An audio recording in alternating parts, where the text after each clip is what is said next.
Oi pessoal, tudo bom? Eu sou o Marcos Ferrari, sou professor de literatura e um dos idealizadores do podcast Café para Dois. E estou aqui para conversar com você sobre as obras literárias do vestibular da FUVEST. Mais precisamente, sobre essa daqui, Alguma Poesia, o livro de estreia do Carlos Drummond de Andrade. E para falar desse livro, que é o início, né, de uma grande obra, a obra do Drummond, um poeta que atravessou todo o século XX e é talvez o poeta mais importante da literatura brasileira, é preciso lembrar do contexto em que esses poemas foram publicados. Porque o Drummond, que nasceu em 1902, lá em Itabira, em Minas Gerais, ele vai se formar como escritor, ele vai se formar como poeta, mais ou menos ao mesmo tempo em que está se desenvolvendo aqui no Brasil o nosso modernismo.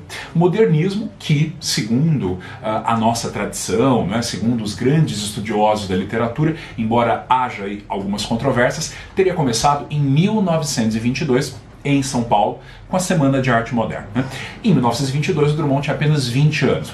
E aqui em São Paulo, no Teatro Municipal, naquelas 3 noites míticas, hoje míticas, da Semana de Arte Moderna, se iniciou um novo e revolucionário movimento que veio trazer novos paradigmas para a arte e para a literatura brasileira, pautado, sobretudo, na negação da arte do passado, da literatura excessivamente parnasiana, excessivamente retórica, que esses poetas, esses artistas, chamavam simplesmente de arte do passado, passadista, reacionária, escrita, poemas e textos escritos numa língua que não parecia a língua portuguesa de verdade, um excesso de pureza gramatical, de preciosismo, uma completa negação da fala popular, do português coloquial, que era, você sabe, uma das marcas da poesia parnasiana, que fez imenso sucesso no Brasil, sobretudo na virada do século XIX para o século XX. E combatendo essa literatura que não falava sobre nós e que não vinha escrita numa língua que parecesse de verdade com a nossa, os modernistas, trazendo a herança das vanguardas europeias, do cubismo e do futurismo, sobretudo, chegaram com o pé na porta, querendo revolucionar a literatura brasileira, querendo abrasileirar a nossa literatura. Isso aconteceu aqui em São Paulo. Grandes nomes da nossa arte estão associados à Semana de Arte Moderna: Mário de Andrade, Oswaldo de Andrade, Ernita Malfatti, entre muitos outros. Enquanto isso, enquanto essas propostas estavam sendo encenadas aqui em São Paulo, o jovem Carlos Drummond de Andrade, um estudante ainda de farmácia, foi fazer faculdade de farmácia um pouco para agradar ao pai, que nunca compreendeu muito bem essa posição do Drummond como poeta, ali em Belo Horizonte, o Drummond funda com outros amigos uma revista chamada A Revista, que seria uma tentativa de trazer para aquele contexto da sua cidade, o seu contexto mineiro, alguma reverberação do modernismo. E é nessa época que o Drummond vai ter um encontro que vai selar decisivamente o seu destino. O Drummond, como todos nós sabemos, era um jovem e foi durante toda a sua vida um homem muito tímido, muito reservado, muito fechado, ou como ele mesmo vai se apresentar no poema de abertura do seu livro, um gauche, um estranho, um torto, um desajeitado. Mas o Drummond, aos 22 anos, isso era 1924, descobriu que os seus ídolos, que os modernistas de São Paulo, aqueles que tinham feito o grande estouro com a Semana de 22, estavam em Belo Horizonte. Mário, Oswaldo, Tarsila, que não participou da Semana de Arte Moderna, estava na Europa, mas neste momento já estava de volta ao Brasil, e outros membros da oligarquia paulista estavam passando por Minas Gerais. Na verdade, estavam fazendo uma excursão para Ouro Preto, para aquela cidade histórica em Minas Gerais, ciceroneando um poeta francês chamado Blaise Cendrars, que estava no Brasil e queria conhecer as igrejas barrocas, as esculturas do Aleijadinho, esse mundo aí do ouro preservado lá nas cidades históricas de Minas. Então eles estavam levando esse amigo francês, passaram por Minas Gerais e o Drummond ficou sabendo que esses grandes escritores, sobretudo o Mário, que era o papa do modernismo, era o líder intelectual, estava lá. Então o Drummond, vencendo a sua timidez absurda, depois o próprio Mário de Andrade que vai ficar muito amigo do Drummond. Depois o Mário de Andrade vai dizer que o Drummond era timidíssimo e inteligentíssimo, né? No superlativo. O Drummond, vencendo a sua timidez, se apresenta a esses heróis, né, do modernismo, até se chama, né, essa primeira geração de geração heróica, e se apresenta ao Mário de Andrade. Eles então, a partir dali, desse primeiro contato, vão estabelecer um contato epistolar, ou seja, o Mário volta para São Paulo, né, conheceu o Drummond, leu alguns poemas do Drummond, e eles passam a se corresponder por cartas. E essas cartas, gente, vão se alongar por muitos anos. É uma troca muito intensa. Essas cartas estão publicadas hoje em dia, né? As cartas do Drummond para o Mário, do Mário para o Drummond, hoje são lidas e são realmente maravilhosas e mostram uma relação de mestre e aprendiz, né? O jovem Drummond estava aprendendo a ser poeta com o Mário de Andrade. Ele mandava poemas, o Mário respondia, elogiava, criticava, sugeria alterações, e entre 1924, data, né, em que, como o próprio Drummond diz, foi a minha semana de arte moderna, né, foi o momento em que ele se integrou de alguma forma a esse núcleo. Até 1930, quando é publicada alguma poesia, essa correspondência de Mário e Drummond vai fazer com que o Drummond vá preparando o seu livro de estreia sob a batuta, né, sob a orientação do Mário de Andrade. Esse livro sai em 1930, é a estreia do Drummond, e é, de certa forma, o livro do Drummond mais influenciado por essas propostas do primeiro modernismo, ou seja, a ruptura com o verso tradicional, a busca pelo verso livre, que é o verso sem métrica, pelo verso branco, sem rima, a coloquialidade, a ironia, né? O tratamento não sério, né? O tratamento irreverente de assuntos como o amor, a pátria, o nacionalismo, né? Que é uma das marcas do modernismo, né? Quer dizer, trazer os grandes assuntos da literatura para o chão da existência, né? O assim chamado poema piada, né? Que são aqueles poemas curtos, de poucos versos, em linguagem muito coloquial, que geralmente tem essa atmosfera de piada, de anedota, de pequena história engraçada, que também é uma forma de ir contra, né, a seriedade daqueles poetas parnasianos de Torre de Marfim, contra os quais os modernistas, né, se colocavam. Ou seja, essa tentativa de uma arte mais coloquial, mais próxima do cotidiano, com irreverência, com humor, com sátira, o Drummond vai fazer na sua primeira poesia. Mas, para você que vai ler alguma poesia, para você que leu alguma poesia, sem dúvida, tem um poema que merece a nossa atenção. Um poema que, aliás, já era conhecido antes mesmo de 1930, ou seja, antes mesmo do livro sair, o Drummond já havia publicado este poema numa revista, chamada Revista de Antropofagia, dirigida aqui em São Paulo pelo Oswald de Andrade. Isso era 1928. O Drummond ainda não era conhecido, o Drummond ainda vivia em Minas Gerais, não era um poeta, né, de alcance nacional como ele se tornaria alguns anos depois. E ele envia esse poema para ser publicado na 4ª edição da Revista de Antropofagia, e de fato o poema sai ali, né? Também quando esse poema sai, ele não gera tanto escândalo, não gera tanto alvoroço. Mas com o passar dos anos, né, esse mesmo poema vai aparecer aqui, vai ser discutido, vai ser lembrado, vai ser atacado, e talvez esse poema tenha se tornado o poema mais célebre do Drummond. Mas por motivos talvez não convencionais, né? Foi o poema mais atacado, mais criticado, mais odiado, talvez, da história da literatura brasileira, e eu acho que você sabe de que poema eu estou falando, né? É o poema No Meio do Caminho. Eu vou ler para vocês, para quem já viu, para quem não leu, para quem não conhece ou para quem já conhece e quer lembrar.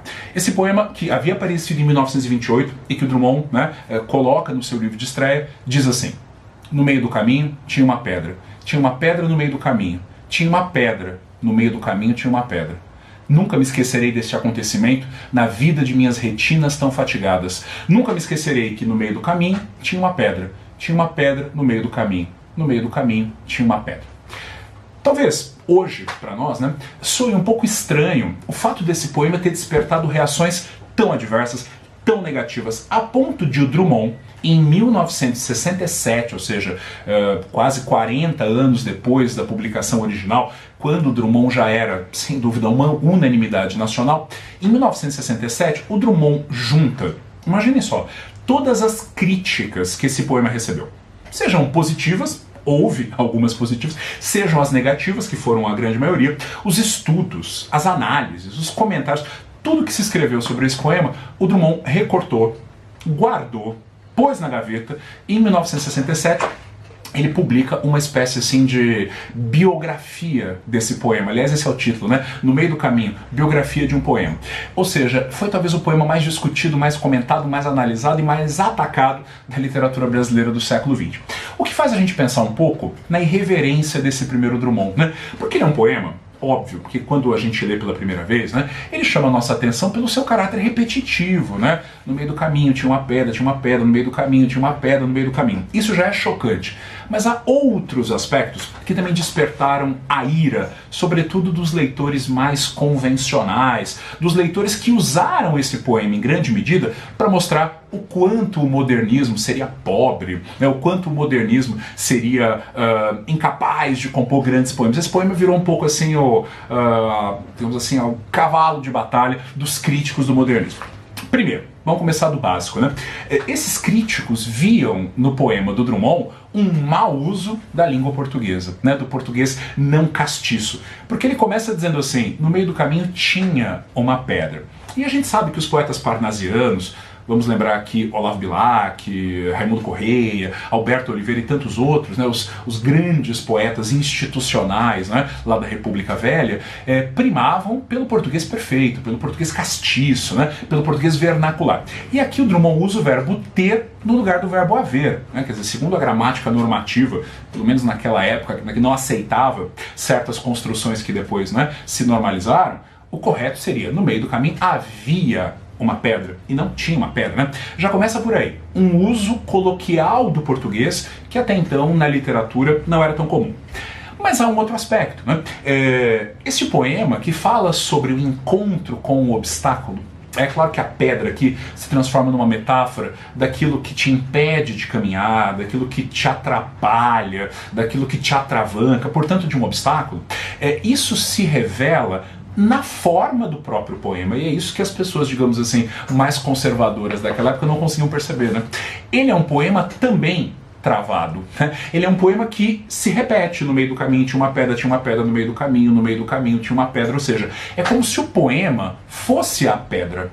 Percebem? É como se o poema também nos impedisse de continuar, porque a gente anda em círculos, né? A gente volta sempre para o mesmo ponto. Se você olhar para o poema novamente, você percebe que o terceiro verso, tinha uma pedra, ele pode tanto ser a continuação do segundo, tinha uma pedra no meio do caminho, tinha uma pedra, ou pode ser o início do próximo, do quarto, tinha uma pedra no meio do caminho. Ou seja, é como se esse poema andasse em círculos, é como se houvesse alguma coisa que nos impedisse de prosseguir. Então a própria estrutura do poema, e isso é muito genial, isso é só realmente Drummond, né, grande poeta, ela encena o encontro com o obstáculo, o poema é o próprio obstáculo, né, que faz com que a estrutura seja extremamente repetitiva. Então a repetição, ela já é conteúdo, né, a repetição já aponta para o conteúdo do poema, que é qualquer coisa que você encontrou na sua vida, seja na sua vida pessoal, seja na sua vida escolar, ou sei lá, profissional, que te impediu de avançar.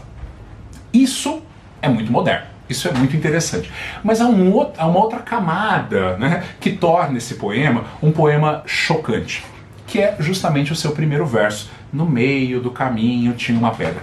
Esse adjunto adverbial aí, no meio do caminho, ele não é inocente, né? O Drummond sabia muito bem o que ele estava querendo dizer aí. Porque o Olavo Bilac, que era, assim, digamos, o inimigo número 1 dos modernistas, né? Justamente por representar essa poesia de caráter mais acadêmico, mais academicista, mais parnasiano, mais inspirado nos modelos da literatura clássica, da literatura europeia, filtrados, né, pelo parnasianismo francês, ou seja, um poeta muito sofisticado, um grande poeta, mas nada brasileiro, né? Portanto, os modernistas o desprezavam um pouco.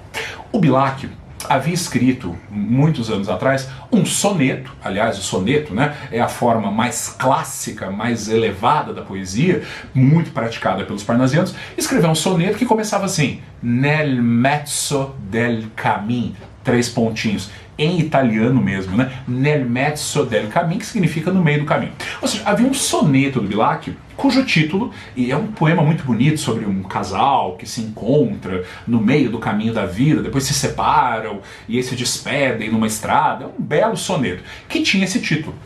Talvez o Drummond esteja brincando, e aí a gente vê um pouco esse perfil irreverente que ele herdou desse modernismo, né? De, digamos assim, uma postura iconoclasta, né? Digamos assim, de não reverenciar, de desconstruir, de debochar. A gente sabe que o deboche era uma arma importantíssima para esses primeiros modernistas, né? No sentido de destruir essas tradições aí, empoeiradas da literatura do século XIX, mas não é só isso. Não é só com o poema do Bilac que o Drummond parece estar polemizando, mas sim com a inspiração do Bilac. E aí o título em italiano não é gratuito, né? Nel mezzo del cammino é a frase, né, é o início da Divina Comédia do Dante Alighieri, aquele livro, aquele poema fundador da literatura italiana, da língua italiana, e certamente um dos poemas mais importantes do Ocidente, né, que começa justamente assim: nel mezzo del cammino di nostra vita, né, no meio do caminho de nossa vida, porque o Dante,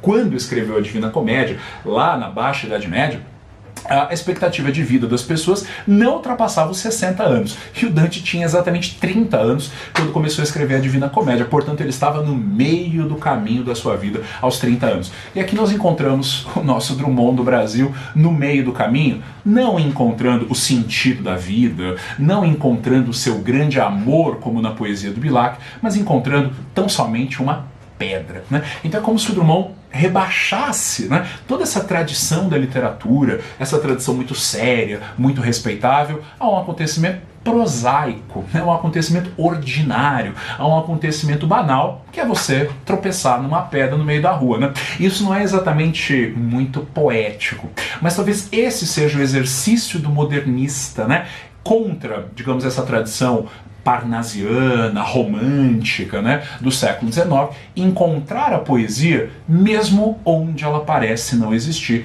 que é no cotidiano, que é no dia a dia, que são nas banalidades que a gente encontra por aí, né? Mas há uma outra coisa interessante aqui, que é como o Drummond mescla esse estilo, digamos assim, mais prosaico, né? Esse estilo em que você pode usar o verbo ter no lugar do verbo haver, como a gente fala mesmo, né? Tinha uma pessoa ali te esperando, né? Tinha muita gente na festa.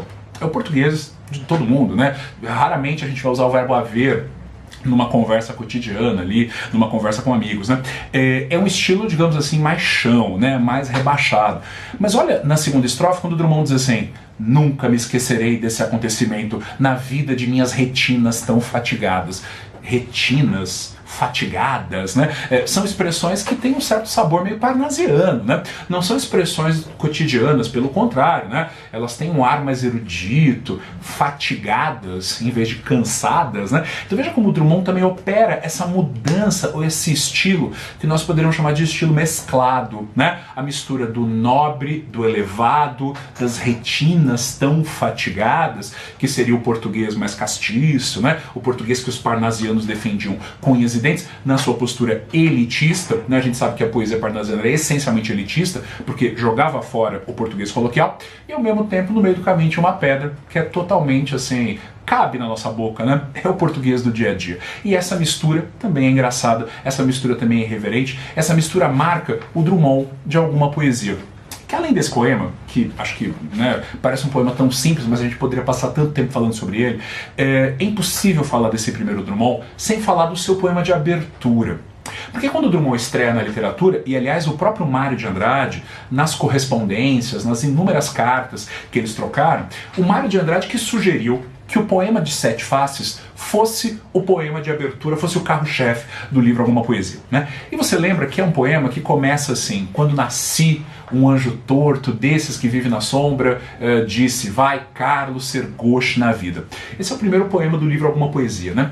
E o Drummond está se apresentando para nós, né? O Drummond é um poeta que estava estreando em livro e se apresenta para nós como um poeta de sete faces, né? Até porque esse primeiro poema, que até hoje é um dos poemas mais lembrados do Drummond, né? É o primeiro poema do primeiro livro, mas certamente é um poema inesquecível.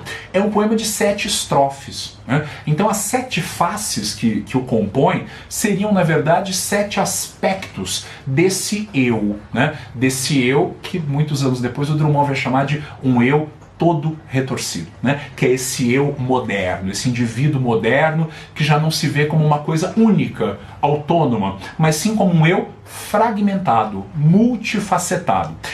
Ou seja, é isso mesmo que você está pensando. O primeiro poema do Alguma Poesia é um poema em que um eu, que é o Carlos, né? Aliás, nos primeiros poemas do Drummond, ele usa o seu nome o tempo inteiro, né? Ele se chama de Carlos, ou alguém o chama de Carlos, né? Sossegue Carlos, sempre assim, né? Está muito voltado para o indivíduo, né? Está muito voltado para o eu. Ele se apresenta como um eu feito de faces que não conversam. Porque o primeiro poema do livro, né? Isso é importante que você lembre, ele é um poema de composição cubista, ou seja, ele é influenciado por aquela vanguarda europeia que nas artes plásticas, vamos pensar em Picasso, Braque e tantos outros, né? Se pautava justamente pela ideia, pela possibilidade das artes plásticas mostrarem um mesmo objeto por mais de um ângulo, por mais de um ponto de vista, né? Você deve lembrar daqueles quadros do Picasso em que aparece uma mulher de frente e de perfil ao mesmo tempo, no mesmo plano, né? Então essa composição cubista em que vários ângulos de um mesmo objeto podem ser vistos simultaneamente, o Drummond faz isso na literatura e faz isso no seu primeiro poema, em que cada estrofe apresenta um aspecto desse indivíduo e esses aspectos não estabelecem entre as estrofes uma relação de continuidade ou de linearidade. São fragmentos num poema de inspiração cubista. E ali o Drummond se apresenta para nós como gauche, G-A-U-C-H-E. Não é uma palavra do português, né? É uma palavra do francês. E aqui uma observação. Gauche, em francês, significa esquerda, né? A mão esquerda, virar à esquerda, é uma palavra comum do francês, né? Não é uma palavra assim exatamente poética, né? Ser gauche.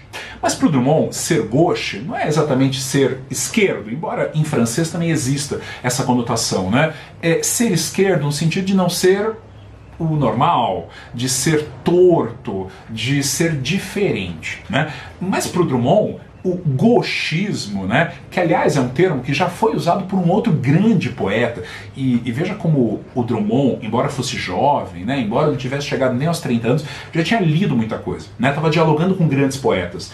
Baudelaire, né, Charles Baudelaire, um dos maiores poetas do mundo, talvez o primeiro poeta moderno, né, o primeiro poeta urbano, o primeiro poeta a falar da cidade na poesia, já havia dito num dos seus poemas mais famosos, chamado Albatroz, que o poeta se compara a um albatroz, né, se compara a um pássaro que é gauche, né? Quando está voando, ele é maravilhoso, ele é altaneiro, mas quando esse pássaro é obrigado a andar, né, no chão, quando é obrigado a andar em terra firme, as suas asas são tão grandes que ele tropeça nas próprias asas, ele não consegue se manter em pé. Ele é gauche, ele é desajeitado, ele é torto, né? Ele é feio, quando ele é obrigado a pisar o chão firme da existência, né? Não são as alturas do céu, mas é o ramerrão, né? É o alrés do chão. E aí o poeta se torna exatamente o estranho, né? É aquele que não se enquadra na sociedade, aquele que não se encaixa numa sociedade da produção, né? Da produtividade. O poeta vai ser sempre aquele ser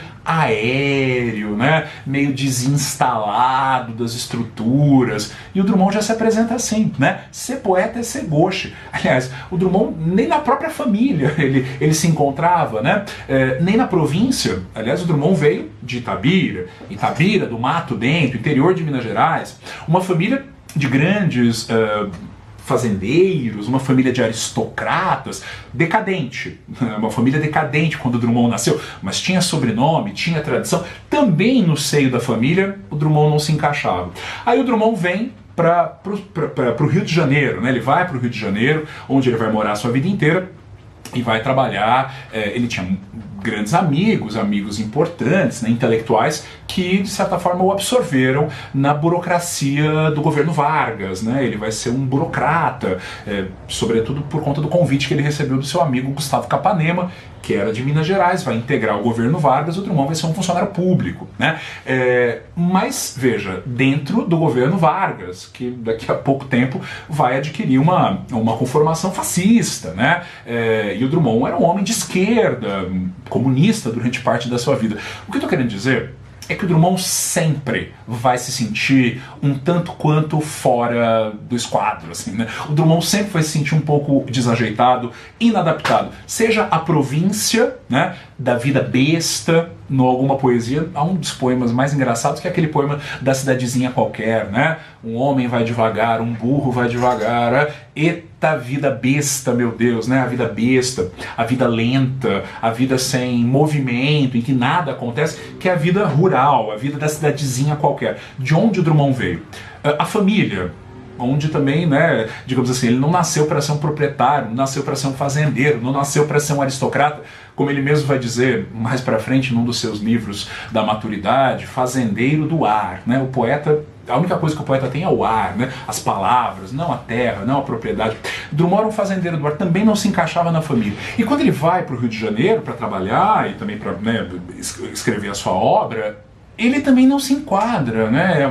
Você lendo alguma poesia, você vê vários poemas em que ele critica ou ele desconfia da modernidade, da vida urbana, né? Do bonde que passa cheio de pernas pretas, brancas, amarelas, ou, como num dos poemas mais interessantes nesse sentido, na roça penso no elevador penso na roça. Ou seja, o gauche, o ser gauche para o Drummond, parece ser assim uma condição vital, né? Uma condição básica da sua existência, um desajuste essencial, que faz com que ele, por não se encaixar nem na província, nem na vida urbana, nem na família, nem no trabalho, nem na política, nem aqui, nem ali, né? Faz com que o primeiro Drummond, e aí vamos somar aqui mais um aspecto psicológico, né? Como o próprio Mário de Andrade escreveu na resenha do Alguma Poesia, Drummond é timidíssimo. Ou seja, o Drummond era um cara que preferia ficar na encolha, né? O Drummond é aquele cara que, na sua primeira poesia, prefere ficar à parte, fora, só observando. Então, quando nós lemos Alguma Poesia, nós vamos perceber esse poeta atrás dos seus óculos, né, dos seus famosos óculos redondos, que em vez de participar, que em vez de assumir, digamos assim, o centro, né, o palco, ele prefere ser apenas um observador irônico da vida urbana, da vida familiar, da vida burguesa, que é satirizada em vários poemas, da vida política, né, dos acordos, das hipocrisias e tal, também aparece aqui, da vida familiar, ou seja, da vida amorosa, que vai aparecer naquele poema também célebre, Quadrilha, né? João amava Teresa, que amava Raimundo, etc. O desencontro amoroso, o amor por interesse, tudo isso Drummond flagra de longe, né? Então, ler Alguma Poesia é ler um livro de estreia de um grande poeta, influenciado ainda pelos seus mestres do modernismo heróico, sobretudo Mário de Andrade, em busca dessa linguagem mais coloquial e menos pedante parnasiana, mas que se limita a olhar, né? Olhar e registrar ironicamente a vida que passa em torno dele e com a qual ele não se identifica. Agora, uma curiosidade sobre o Drummond, né? Esse primeiro Drummond, que nós poderíamos chamar de um Drummond individualista, né? Quando eu nasci, vai Carlos, né? Esse indivíduo que não se mescla com os outros, esse indivíduo que prefere ficar de fora, ou como alguém já disse aí, né? É o poeta cujo eu é maior que o mundo, né? O eu interessa mais que esse mundo, que é o mundo do ridículo, né? Que é o mundo, digamos assim, do artifício, da mentira, da hipocrisia, do fingimento. O eu é maior que o mundo. Esse Drummond vai mudar, aliás, o Drummond muda muito ao longo da sua obra. E pensando aí no vestibular da FUVEST, a FUVEST pode pedir que você compare, como já fez em outros momentos, esse primeiro Drummond com os outros Drummonds que vieram e se desdobraram ao longo do século XX.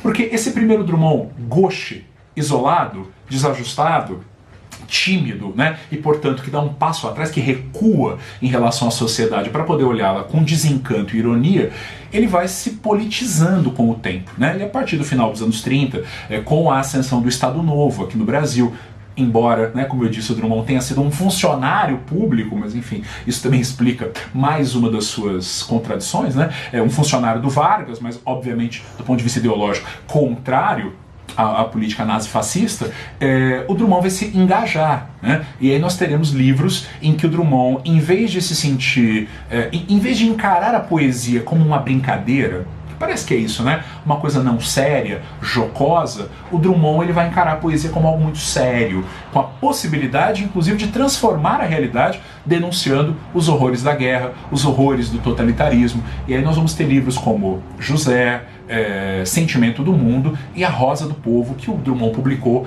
em 1945, justamente no ano em que termina a Segunda Guerra Mundial. E teremos um outro Drummond, né, que seria o Drummond da sua terceira fase, dos anos 50, o Drummond metafísico, o Drummond melancólico, o Drummond da velhice, que depois do final da Segunda Guerra, desiludido, sobretudo com a Guerra Fria, né, termina uma guerra, começa outra, essa política que parece que nunca muda, o Drummond se desilude também com a esquerda, e ao mesmo tempo com a direita. Esse Drummond dos anos 50 é um Drummond que se recolhe, é um Drummond que vai voltar às formas fixas, é o Drummond que vai escrever grandes sonetos, é o Drummond que vai escrever A Máquina do Mundo, é o Drummond que vai voltar ao verso metrificado, sendo muito criticado por isso, né? O Drummond lá dos anos 50 vai dizer assim, não quero mais ser moderno, agora eu quero ser eterno, e vão cair de porrada no Drummond de novo, vão dizer que ele traiu o modernismo, vão dizer que o Drummond encaretou, né?